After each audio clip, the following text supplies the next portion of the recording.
tal? ¿Cómo estás? Espero que bien.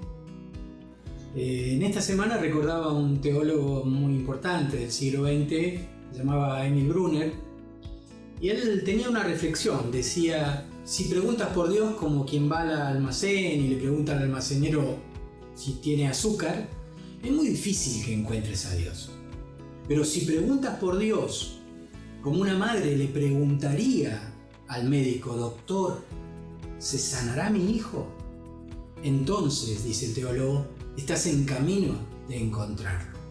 Yo no sé si la gente hoy pregunta por Dios. Quién sabe, en una crisis, en una situación límite. Pero me da la impresión de que el mundo se la arregla bastante bien sin Dios. Quién sabe, así está el mundo. Quién sabe, hemos construido otros dioses. De repente nadie concibe la vida sin un celular o una computadora. Ahora, para sorpresa nuestra, aun cuando la gente no pregunte por Dios, Dios sí pregunta por nosotros. Las primeras páginas de la Biblia, esos relatos que nos llevan al relato de la creación, nos muestran que eso aún hoy está actual. De repente, cuando la primera pareja bíblica se equivoca, dice la palabra lo siguiente: el hombre y su mujer escucharon que Dios, el Señor, andaba por el jardín a la hora en que sopla el viento de la tarde, y corrieron a esconderse de él. Se escondieron entre los árboles del jardín. Pero Dios, el Señor, llamó al hombre y le preguntó, ¿dónde estás? O como dice la versión romántica, ¿dónde estás tú? De manera pero tan personalizada. No importa la raza o la humanidad, ¿dónde estás? ¿Dónde estás vos? ¿No?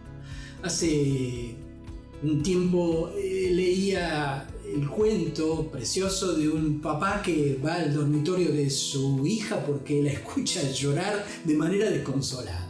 Para su sorpresa, ella estaba llorando porque había jugado a las escondidas y resulta que se había escondido tan bien, pero tan bien, que los pibes se fueron a jugar a otra cosa porque se cansaron de tan bien escondida que ella estaba. Qué delicioso que era cuando jugábamos con nuestros hijos o cuando vos jugás.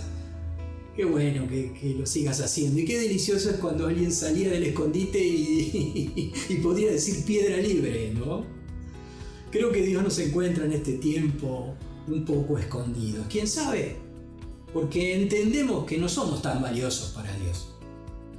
¿Quién sabe? Porque creemos que no somos ni tan atractivos ni atractivas. No rendimos la imagen que Dios quiere. Nadie nos va a poner un me gusta si nosotros nos decidimos a volver a Dios. ¿Quién sabe? Volver a Dios es un compromiso, porque de repente tenemos que hacer lo que Él quiere. ¿Qué sé yo? Tantas cosas que a veces nos han alejado o nos han escondido de su presencia. Pero el Señor dice, ¿dónde estás? ¿Dónde estás? Si no puedes entender que Dios pregunta por ti, si no podés entender que Dios pregunta por vos, entonces te estás perdiendo parte de su ser, parte de su ternura, parte de su cariño. Mira, Dios es muy sensible a tu vida. Y dice la palabra que Él mira dentro del corazón. Te recuerdo cuando Jesús miraba a su gente, decía, este pueblo de labios me honra, pero su corazón está lejos de mí.